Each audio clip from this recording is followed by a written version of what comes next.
কথা বলছো যে? আমার ভোটার আই কার্ড, আমার পাসপোর্ট, ওগুলো কোথায়?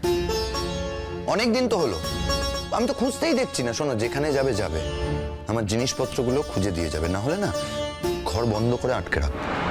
আমাকে বন্দি করে রাখলে কি ওইগুলো খুঁজে পাওয়া যাবে? এই কথায় কথায় একদম কথা বলবে না মুখের উপর। যেটা বলছি সেটা করবে। আজ থেকে খুঁজতে শুরু করো। মনে রাখবে যে জিনিসগুলো খুঁজে না পেলে কিন্তু আমি তোমায় সত্যিই যেতে দেবো। তাতে ক্ষতিটা কার হবে?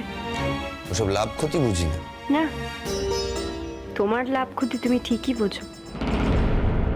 না বুঝলে কি আর ক্ষতিটা পূরণ করার এত চেষ্টা করতে? কি চেষ্টা করেছি আমি? কিসের চেষ্টা? এই যে আমাকে বিয়ে করে তোমার যে ক্ষতিটা হয়ে গেছে, শাইনিকে বিয়ে করে সেই ক্ষতিটা পূরণ করার চেষ্টা করছো। বললাম তো, এই সব কিছু হয়েছে তোমার দোষে, তোমার জন্য।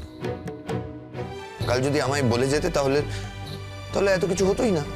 আমিও তো বলেছিলাম, একটা দিন একটা জায়গায় না বলে যাওয়ার জন্য যদি একটা বিবাহিত সম্পর্ক ভেঙে যেতে পারে, তাহলে আমার মনে হয় সেই সম্পর্কটাই অর্থহীন ছিল। এরকম সম্পর্ক না থাকাই ভালো। খুব বড় বড় কথা শিখেছো জানি, বুঝতেও পারছি। আর সেই কারণেই বোধহয় আমাদের বাড়িতে নতুন করে এই অশান্তিটা শুরু করো। বাড়ির কেউ তো ওই মেয়েটাকে মেনেই নিচ্ছে না।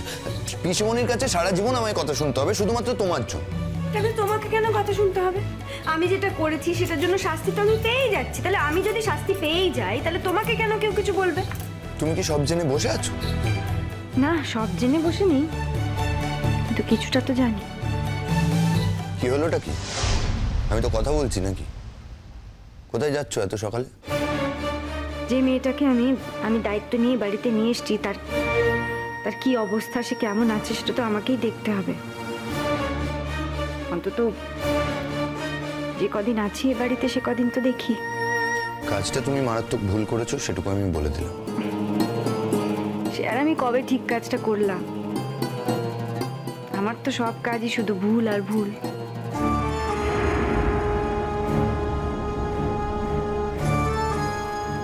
কঙ্কাবতী,